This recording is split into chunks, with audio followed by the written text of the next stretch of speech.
Happy St. Patrick's Day, and welcome to the March 17th Early Release Day. We have lots to celebrate.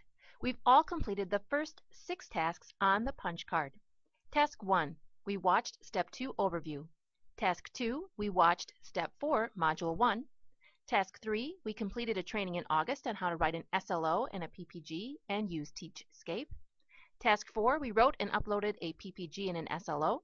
Task 5, we collected baseline data for the SLO and created a chart to enter the data into. And Task 6, we collected additional data throughout January. As of January, you should be on the back side of your punch card. Task 7, you only have 2 more data points before the end of the year, April and May. Task 8, watched Step 4 Module 2, should be done by today. And Task 9, watch Step 4 Module 3, this was just released yesterday, so you should have received the link today. Task 10, you've learned how to upload artifacts to your Teachscape or Google Docs account. However, you can wait to upload artifacts until May or June. Task 11, you will need to complete your end-of-year review of your SLO and PPG. I will be offering voluntary after-school trainings at each building and sending out a video training on how to complete the end-of-year review in May. If you are on the evaluation cycle this year, your administrator will be contacting you to schedule a meeting. And Task 12, start planning for 2015-16. This is the task we will talk about next. Again, we have much to be proud of. Everyone has written a solid SLO and PPG and learned to navigate the Teachscape online warehouse or created a Google Doc. Now that we've learned this, we can push ourselves to improve how we write our SLO. Everyone received the state SLO rubric in August. One of the requirements for the SLO is to look at multiple data sources to complete a thorough review of student achievement data, including subgroup analysis. As a teacher, you have a lot of data on students. In fact, we have more data on students than we ever had. In order to select the most meaningful skill to assess throughout the year, we must gather together the data sources that we have and find areas that we need to improve upon. Here are a few of the data sources that you or your team can draw from. Today, in your PLC teams, I'm asking you to identify at least 2 of these data sources to collect before next August. Then, you and your team will use these data sources to review student achievement and select your SLO goal for the 2015-2016 school year. Make sure you assign 1 or more people to find this information and bring it to the meeting in August. Celebration number 2. Last month, I asked you and your team to post ways that you are working toward achieving the Medford District's mission and vision. The final Google document is filled with strategies and methods that you're doing to ensure students are learning at high levels and collaborating with each other, students, and parents.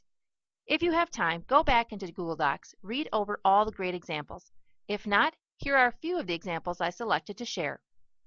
We give common assessments each month so that our kids are being assessed on the same standards in the same way. We analyze the data we collect on student proficiency to ensure that students are on track. By assessing students' knowledge through project-based activities with feedback on work submitted online through course management software and redos. And we give review assessments each quarter to make sure our students are retaining what has been taught. If not, we provide interventions. Here are 4 examples of how you have students learning at high levels. We engage our kids in discussion about their learning. They ask each other to explain and provide evidence. How do you know? We have students work on multi-step problems and explain their reasoning both through writing and verbal responses and use of technology.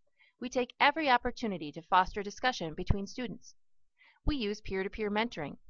We encourage higher levels of thinking by incorporating Level 4 questions in our daily assignments and assessments. Level 4 questions are a combination of multiple skills to achieve analytical thinking. Lots of collaboration going on with colleagues, students, and parents. Here are a few examples of collaboration. We meet at least once a week as a team to look over data and then discuss strategies of how to improve our instruction. Our students use Chromebooks to collaborate with each other on projects and writings and to communicate with their classmates and teachers. We use a common rubric for a works cited document and a choice reading log that follows students throughout 4 years. We are currently participating in a book study on fluency and are creating a collection of read-aloud fluency tips that will be shared with the elementary staff. We've spent a lot of time meeting with teachers, students, and parents to come up with alternative solutions to get some students to actively participate in the school day. Here's a big celebration for all the teachers and staff involved in the new state testing this year, which was everyone. Fall testing consisted of the online ACT Aspire for all 9th graders, the dynamic learning maps for the ninth graders with severe cognitive disabilities, and the PALS test for all pre-kindergarten through second grade students. All of these tests will be given again this spring. The difference is that the ACT Aspire will be given to the 9th and 10th graders, the DLM will be given to CD students in grades 3 through 10, and the PALS test will retest the same grades. However, students in grade 2 who tested in the high range do not have to be tested again this spring. Some tests were or will only be given once this year. This fall, the WKCE in Social Studies and Science was given to all 4th, 8th, and 10th grade students.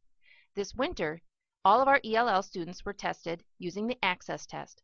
All juniors took the ACT and ACT work keys this month on March 3rd and 4th. And very soon, all 3rd through 8th grade students will take the new Smarter Balance test called the Badger 3.8. A quick update for the Badger 3.8. The plan for this test was lofty. The original idea was to test students using an adaptive online assessment, along with having students complete a performance task, both in English and math, that included a classroom activity, note-taking, and a performance task. As the testing date is approaching, reality has set in and changes to the test have been made. The Badger test will not be adaptive this year, and as of last week, it was announced that the English Language Arts performance task has been eliminated. However, the math performance task is still on the table. Planning, administrating, and packaging these tests were a huge undertaking and a cause for celebration.